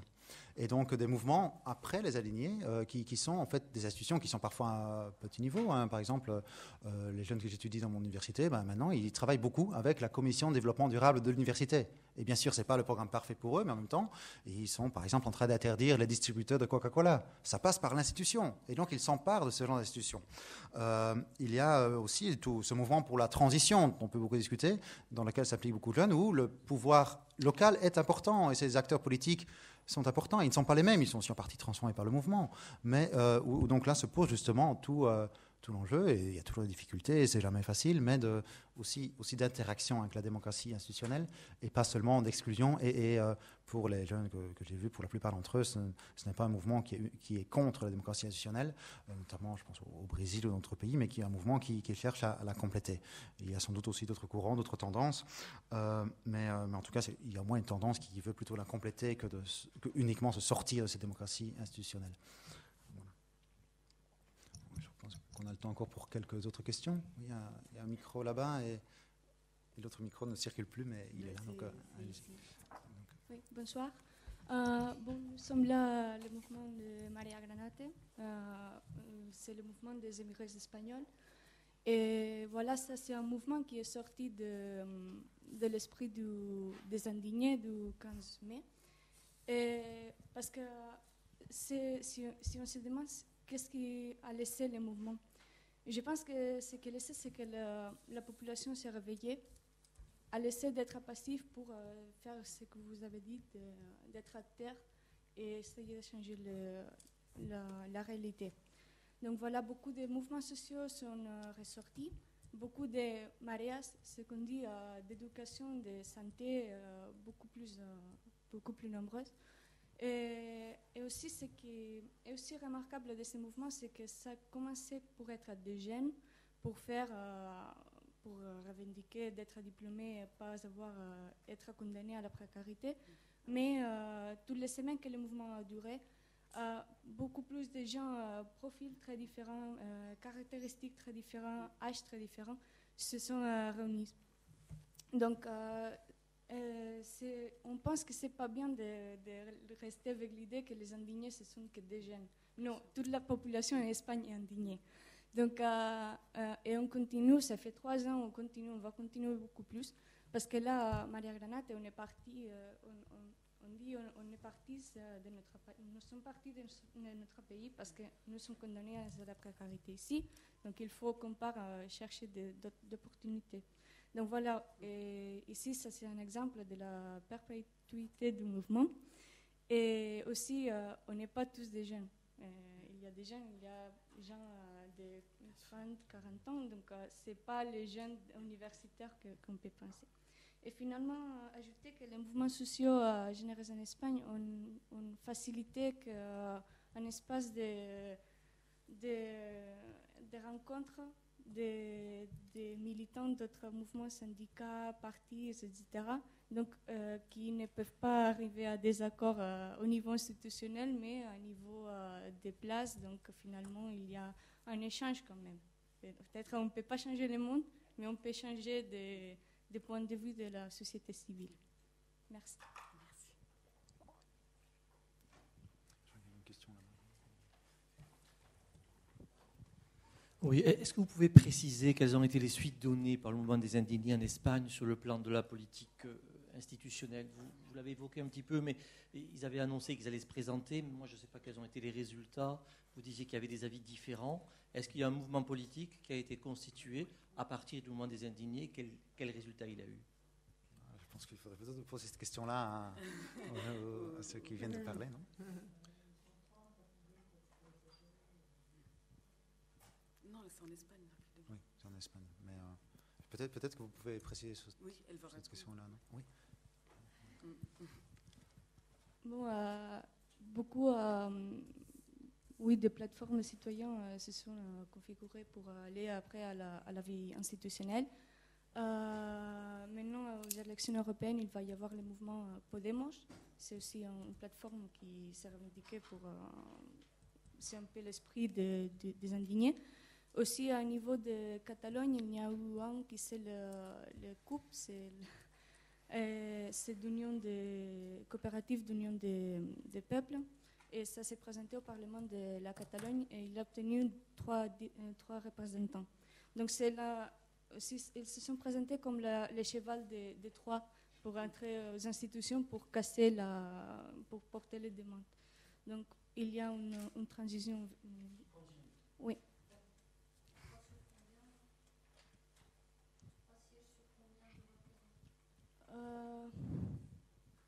C'est en 35. Oui, c'est peu, mais c'est la première fois. Donc.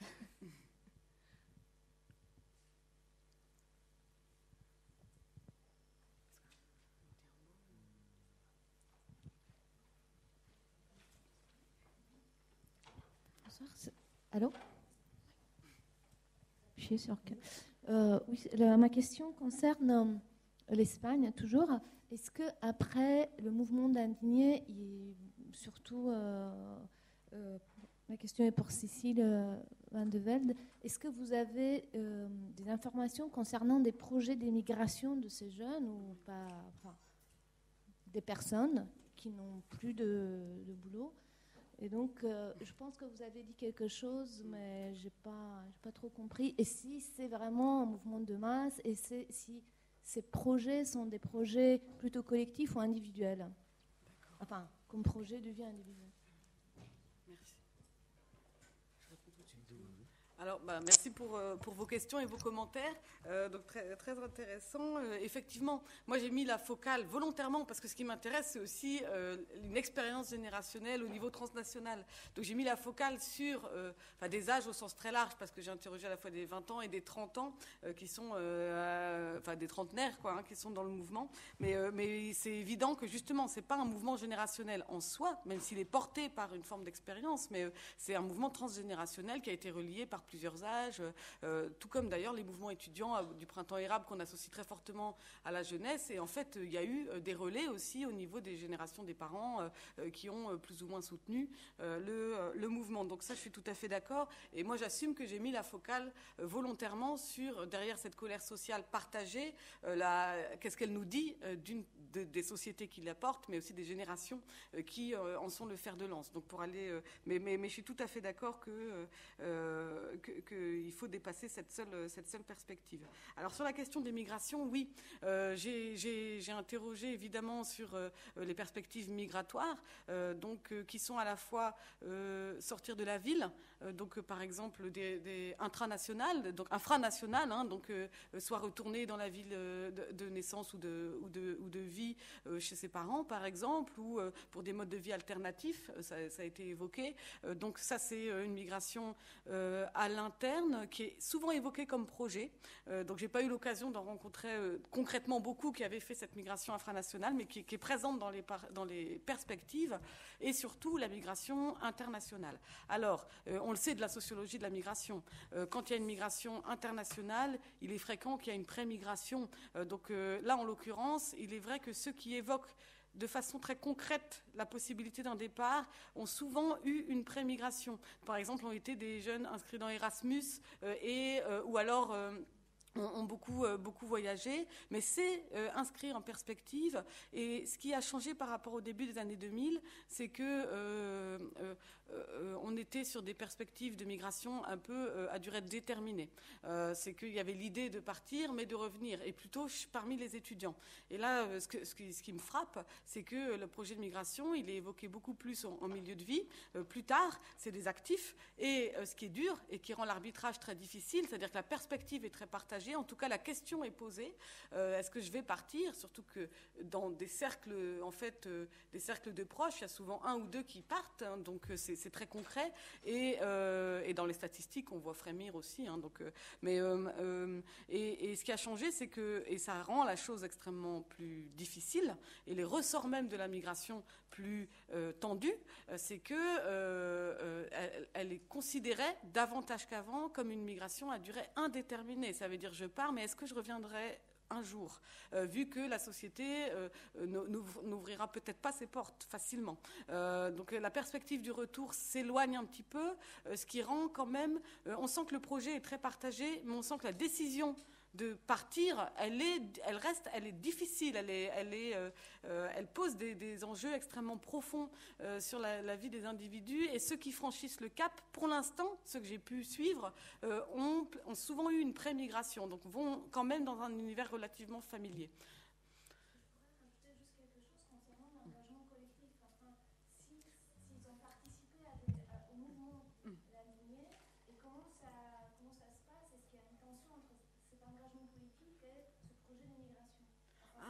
Alors, moi, c'est vrai que... Ah, tu veux dire non, juste assez court, parce qu'on doit terminer. Ah, ouais. Alors, le lien, je ne peux pas prouver une corrélation, mais il se trouve que... moi, j'ai interrogé très large, hein, même des jeunes qui n'ont pas participé au mouvement.